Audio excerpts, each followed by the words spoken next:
49 అంటే సంతానం, 49 అంటే సంతోషం. 39 ఆంధ్రప్రదేశ్ తెలంగాణ. నమస్తే సార్ రామ్నాథ్ గారు. నమస్తే అండి.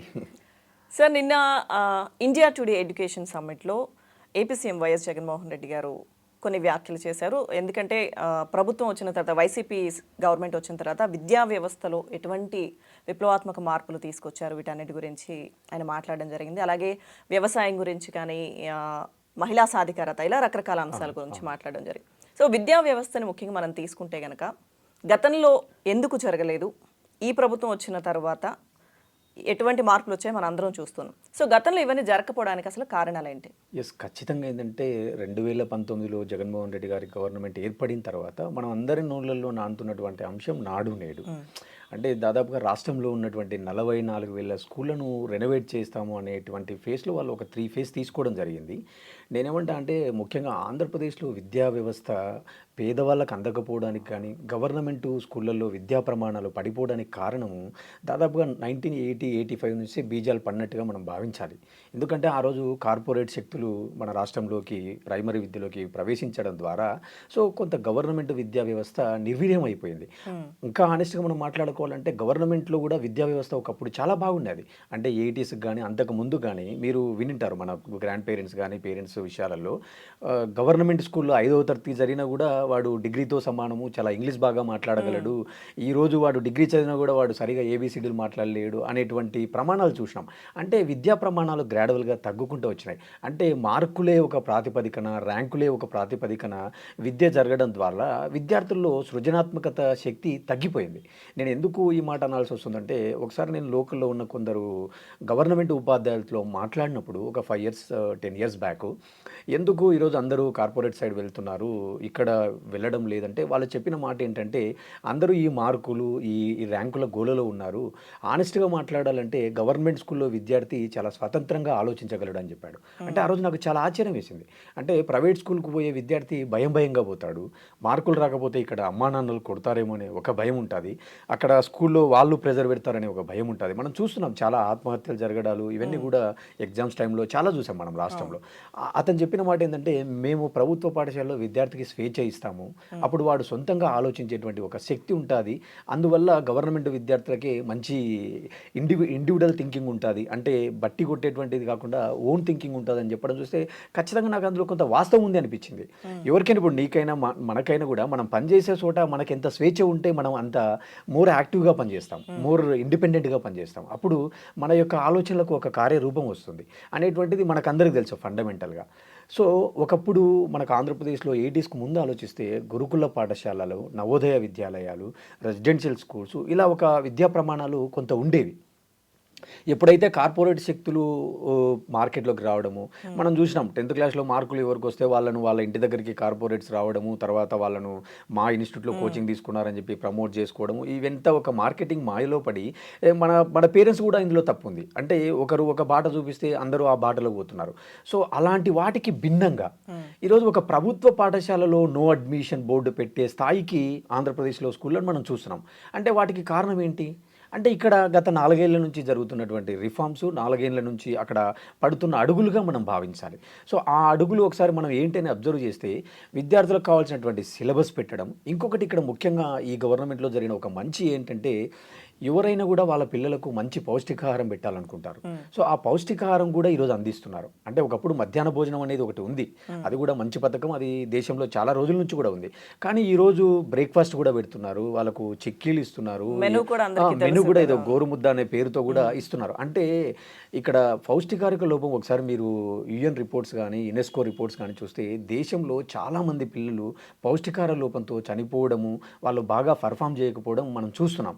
ఎప్పుడైతే 14 ఏళ్ల లోపు పిల్లలకు వాళ్ళకి కావాల్సినటువంటి ఇంగ్రీడియంట్స్, అంటే in terms of food, in terms of water consumption, అన్ని రకాల వాళ్ళకు మంచి అందుతే వాళ్ళ యొక్క థింకింగ్ పెరుగుతుంది. దానివల్ల రేపు భవిష్యత్ తరాలకు కొంత మనం బాటలు వేసినట్టుగా మనం భావించాలి.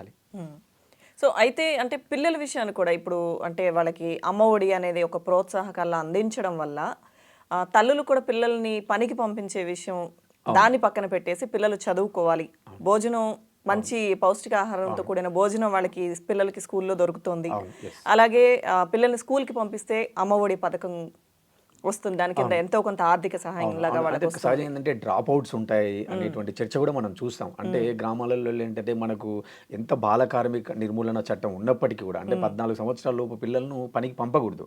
ఖచ్చితంగా అది ఇట్ విల్ అట్రాక్ట్ పనిషబుల్ చట్టం ప్రకారం. కానీ ఊర్లలో పేద కుటుంబాలు 10 ఏళ్ళు వస్తూనే వాళ్ళు పనికి పంపిస్తే కొంత మావాడి ఎర్నింగ్ వస్తుంది, అరే ఈ చదివితే ఏమొస్తుంది లేరా ఉద్యోగులు వస్తాయా ఏమొస్తాయి, చదివిన వాళ్ళకే ఉద్యోగాలు రేవు అనేటువంటి కోణంలో కూడా గ్రామాలలో కొంత డ్రాప్ అవుట్స్ ఉంటాయి. ఇంకోటి ఏంటంటే 10th క్లాస్ ఫెయిల్ అయిన తర్వాత ఇంటర్మీడియట్ ఫెయిల్ అయిన తర్వాత ఇంకా పై స్థాయికి పోవడానికి కూడా ఆర్థికంగా కానీ ఇంకొక రకంగా వాళ్ళకు సరైన వనరులు లేకపోవడం వల్ల కూడా కొంత డ్రాప్ అవుట్స్ తగ్గి చాలామంది ఉన్నత విద్యా అవకాశాలను కోల్పోవడం జరుగుతుంది. సో ఇలాంటి వాటికి అన్నిటికీ ఈరోజు ఒక పునాది పడుతుంది. అంటే ఎవరో ఒక ప్రభుత్వం ఆలోచించాలి కదా. మనకున్నటువంటి రాజ్యాంగం ప్రకారం ఖచ్చితంగా ద ఫండమెంటల్ మనకు ఒక రెస్పాన్సిబిలిటీ ఉంటుంది పాలకులకు. అంటే ఎవరైనా ఒక ప్రభుత్వం ప్రజలకు ట్రస్ట్గా వ్యవహరించాల్సి ఉంటుంది కాబట్టి వాళ్ళ యొక్క నీడ్స్ను చూడాల్సినటువంటి బాధ్యత ఆ ప్రభుత్వాల పైన ఉంటుంది. అంటే విద్యా వైద్యం చాలా రెండు కీలకం అని చెప్పేసి అందరికీ తెలిసిన విషయమే. కానీ ఆ యాంగిల్లో ఎక్కడన్నా రిఫార్మ్స్ జరిగాయా అంటే ఎంతసేపు ప్రైవేట్ పరం చేద్దాము, ప్రైవేటు యూనివర్సిటీలను తెద్దాము, ప్రైవేటు కార్పొరేట్ స్కూళ్ళను చేద్దాము అనే ఆలోచనలు జరిగాయి తప్ప ఉన్న ప్రభుత్వ పాఠశాలలను కూడా కార్పొరేట్ స్థాయిలో మారుద్దాము అనేటువంటి ప్రణాళికలు కానీ రిఫార్మ్స్ కానీ ఎక్కడా జరగలే ఈ గడిచిన 20 ఏళ్లలో. ఒక విధంగా చెప్పాలంటే రాజశేఖర రెడ్డి గారి టైంలో ఫీజు రీఎంబర్స్మెంట్ అనే పథకం ద్వారా కొద్ది వరకు ఎడ్యుకేషనల్ రిఫార్మ్స్ జరిగి ఆ రోజు చాలామంది బీటెక్, ఎంబీఏ, ఎంసీఏలకు దూరం అయ్యే వాళ్ళకు ఒక ప్లాట్ఫామ్ దొరికింది. తర్వాత మళ్ళీ ఈరోజు 2019లో జగన్మోహన్ రెడ్డి గారి రూపంలో ప్రైమరీ విద్య నుంచే కొంత అడుగులు పడ్డం చూస్తుంటే అంటే వీటి వల్ల ఏమవుతుందంటే ఈరోజు దీనిపైన కూడా చాలామంది విమర్శలు కూడా చూస్తున్నాం మనం. అంటే మీరు వసతులు ప్రొవైడ్ చేస్తున్నారు కానీ ఒక సైడ్ ల్యాక్ ఆఫ్ టీచర్స్ ఉంది, ల్యాక్ ఆఫ్ ఫ్యాకల్టీ ఉంది అనేటువంటి విమర్శలు కూడా మనం నిన్న సమ్మిట్లో చూసాం. అంటే ఇవన్నీ ఒక రోజులో పూర్తవు, ఎవరో ఒకరు మొదలు పెట్టాలా. అంటే ఒక 2 అడుగులు పడాలి ఫస్ట్. సో ఈరోజు ఒక 2 అడుగులు పడడం వల్ల ఏమైంది అంటే పేదవాళ్ళ ఇళ్ళల్లో కూడా ఖచ్చితంగా వాళ్ళ పిల్లలు కూడా మంచి యూనిఫాము, మంచి డ్రెస్సు, మంచి షూ వేసుకొని స్కూళ్ళకు పోవడం వల్ల వాళ్ళకి ఎంతో కొంత జీవితంలో ఆశ గొప్పది. ప్రతి మనిషి హోప్తో బతకాల. సో ఆ హోప్ ఇచ్చినటువంటి వ్యక్తిగా మనం ఈ గవర్నమెంట్ను, ఈ ప్రభుత్వాన్ని, ఈ ఏదైతే విద్యారంగంలో జరిగిన ఈ నాడు నేడు రిఫార్మ్ను మనం ఖచ్చితంగా ఆ కోణంలో చూడాలి తప్ప ఏదో ప్రతి దాంట్లో రంధ్రాన్వేషణ చేయాలా, ప్రతిపక్షం అంటే ఖచ్చితంగా ప్రభుత్వం పెట్టే ప్రతి పథకాన్ని విమర్శించాలా అనే ఒక కోణం ఉంది చూసారా, ఆ కోణం చాలా బాధాకరం అంటాను నేను. అలాగే పిల్లలకి ట్యాబ్స్ ఇవ్వడం కానీ ఇటువంటివన్నీ కూడా చదువు మీద వాళ్ళకి ఒక ఆసక్తిని పెంచే విధంగా, స్కూల్కి వెళ్తానని పిల్లలే చెప్పే విధంగా, అలా స్కూల్లో ఉన్న అట్మాస్ఫియర్ కానీ ఇవన్నీ కూడా వాళ్ళు చదువుకునే సంఖ్య పెరగడానికి కారణం కదా రామ్నాథ్ గారు. ఎగ్జాక్ట్లీ రైట్, మీరు అనేది చాలా మంచి పాయింట్. అంటే కోవిడ్కు ముందు ఏం జరిగిందంటే సహజంగా మనం అందరం స్కూల్స్కి వెళ్ళే వాళ్ళము, డైరెక్ట్గా మనకు ఫేస్ టు ఫేస్ టీచింగ్ జరిగేది, అంటే ఒక సాంప్రదాయమైనటువంటి టీచింగ్లో ఉండేవాళ్ళం. డ్యూరింగ్ కోవిడ్ పీరియడ్లో మనకి ఏం జరిగింది అంటే సోషల్ డిస్టెన్స్ వల్ల ఒకరు కలిసేటువంటి పరిస్థితి లేకపోవడం వల్ల ప్రపంచవ్యాప్తంగా కూడా డిజిటల్ ట్రాన్స్ఫర్మేషన్ జరిగింది. అంటే సహజంగా నేను ఇప్పుడు ఒక ఐటీ కంపెనీలో పనిచేస్తున్నాను, నేను వర్క్ ఫ్రమ్ హోమ్ పనిచేయడం జరుగుతుంది. అంటే ఒక ప్రైవేట్ కంపెనీలో ఇన్ఫ్రాస్ట్రక్చర్ ఉంటుంది. అంటే మనకు ట్యాబ్ ప్రొవైడ్ చేస్తాడు, ఇంటర్నెట్ ఫెసిలిటీ ప్రొవైడ్ చేస్తాడు, ల్యాప్టాప్ ప్రొవైడ్ చేస్తాడు, మనకు కావాల్సినటువంటి ఒక కండూసివ్ ఎన్విరాన్మెంట్ క్రియేట్ చేస్తాడు. అంటే ప్రైవేట్ ఆపరేటర్ కనుక అంటే వాళ్ళకు ఒక రెవెన్యూ వస్తుంది, ఖచ్చితంగా వాళ్ళకి రెవెన్యూ జనరేట్ అవుతుంది క్లయింట్స్ నుంచి, మన నుంచి. సో ఇక్కడ వేరాజ్ ఏదైతే మీరు ఇందాక గవర్నమెంట్ స్కూళ్ళలో ట్యాబ్లు ఇస్తున్నారన్నారు, ఇది ఒక ప్రభుత్వానికి బడ్డన్తో కూడుకున్నటువంటి వ్యవహారం, చాలా లక్షల బడ్జెట్తో కూడుకున్న అంశం. కానీ అవన్నిటినీ లెక్క చేయకుండా ప్రభుత్వం 8వ తరగతి నుంచి వాళ్ళకు ట్యాబ్స్ ఇవ్వడం, వాళ్ళకు ఇంటర్నెట్ ఫెసిలిటీ ఇవ్వడం, ఆన్లైన్ కంటెంట్, ఆఫ్లైన్ కంటెంట్ ఇవ్వడం వల్ల ఖచ్చితంగా ఎవరైతే విద్యార్థులు చదువుకోవాలనే ఆసక్తి ఉంటుందో వాళ్ళు డివియేట్ అవ్వకుండా ఖచ్చితంగా అక్కడ ఒక బ్రిడ్జ్ చేసినట్టుగా మనం భావించాలి. అంటే ఎప్పటికప్పుడు కొత్త టెక్నాలజీని అడాప్ట్ చేసుకోవడం, మార్పులకు అనుగుణంగా విద్యార్థులకు విద్యను ప్రవేశపెట్టడంలో ఈ ప్రభుత్వం సక్సెస్ అయినట్టుగా, ఖచ్చితంగా మంచి స్టెప్స్ తీసుకున్నట్టుగా మనం భావించాలి. ఒకవైపు తల్లుల విషయానికి వస్తే సార్, తల్లులకేమో అమ్మఒడి ద్వారా పిల్లల్ని స్కూల్కి పంపించాలన్న ఆసక్తి తల్లులకి కలిగేలాగా, వాళ్ళ పిల్లలకి ఎలాగో మంచి భవిష్యత్తు వస్తుందని ఒక భరోసా పేరెంట్స్కి ఇక్కడ ఇచ్చినట్టు, అలాగే పిల్లలకేమో చదువు మీద ఆసక్తి పెరిగి వాళ్ళు స్కూల్స్కి వెళ్ళి చదువుకుంటామన్నట్టుగా. సో తర్వాత ముందు పరిణామాలు ఎట్లా ఉన్నా కానీ దీన్ని కొనసాగింపుగా చేయాల్సిందే కానీ ఇంకా ఈ సిస్టమ్ని ఎవరు మార్చలేరు కదా. ఆ విధంగా ఖచ్చితంగా రేపు వచ్చే ప్రభుత్వాలు కూడా ఏంటంటే మిగతా ఏదైనా వేరే విషయాలలో కొద్ది వరకు ఏమన్నా వాళ్ళు బడ్జెట్ కన్స్ట్రైన్స్, లేదంటే ఇది పథకం చేస్తే వాళ్ళకు క్రెడిట్ పోతుంది అన్నట్టుగా కొన్ని నీటిపారుదల ప్రాజెక్ట్స్, వేరే విషయాలలో కొంత ప్లానింగ్స్ మారుతాయేమో తప్ప విద్యా వ్యవస్థలో ప్లానింగ్స్ ఎవరు మార్చలేరు.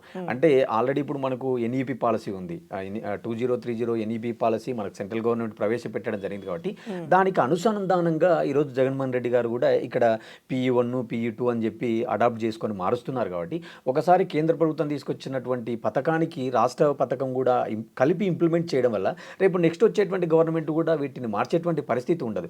అందుకే నేను అంటున్నాను, ఈరోజు చంద్రబాబు నాయుడు గారు కూడా ఏమంటున్నాడు, జగన్మోహన్ రెడ్డి గారు ఒకరికే ఇస్తున్నారు, మేము వస్తే ఇంకా ఇద్దరికి కూడా ఇస్తాము అంటున్నారు. అంటే మొదలుపెట్టిన క్రెడిట్ ఎవరికి పోతుంది? ఈరోజు మనకు తెలుసు ఆరోగ్యశ్రీ అనేటువంటి పథకము ఈరోజు 15 లక్షలకు లిమిట్ పెంచినాము, 20 లక్షలకు లిమిట్ పెంచినాము అంటున్నారు. కానీ ఎప్పుడు అనుకున్నాం, మనం ఏమనుకుంటాం, ఆరోగ్యశ్రీ అంటే మొదట గుర్తొచ్చేది ఎవరు? డాక్టర్ వైఎస్ రాజశేఖర రెడ్డి గారు. సో అందువల్ల నేనేమంటానంటే, ఎవరైతే మొదట ఒక రిఫార్మ్ని పునాది వేస్తారో వాళ్ళకే క్రెడిట్ తగ్గుతుంది అనేది నా భావన. సో ఆ విషయంలో ఆలోచించినప్పుడు ఖచ్చితంగా నాడు నేడు ద్వారా గ్రామీణ పాఠశాలలు కార్పొరేట్ స్థాయికి ఎదిగాయి. ప్రైవేటు పాఠశాలలలో నో అడ్మిషన్స్ ఎలా ఉంటాయో, ఒక గవర్నమెంట్ పాఠశాలలో నో అడ్మిషన్ పెట్టే స్థాయికి విద్యా ప్రమాణాలు పెరిగినాయంటే ఖచ్చితంగా దానికి ఈ ప్రభుత్వం యొక్క కృషి ఉన్నట్టుగానే మనం చూడాలి. Yes, okay sir, thank you.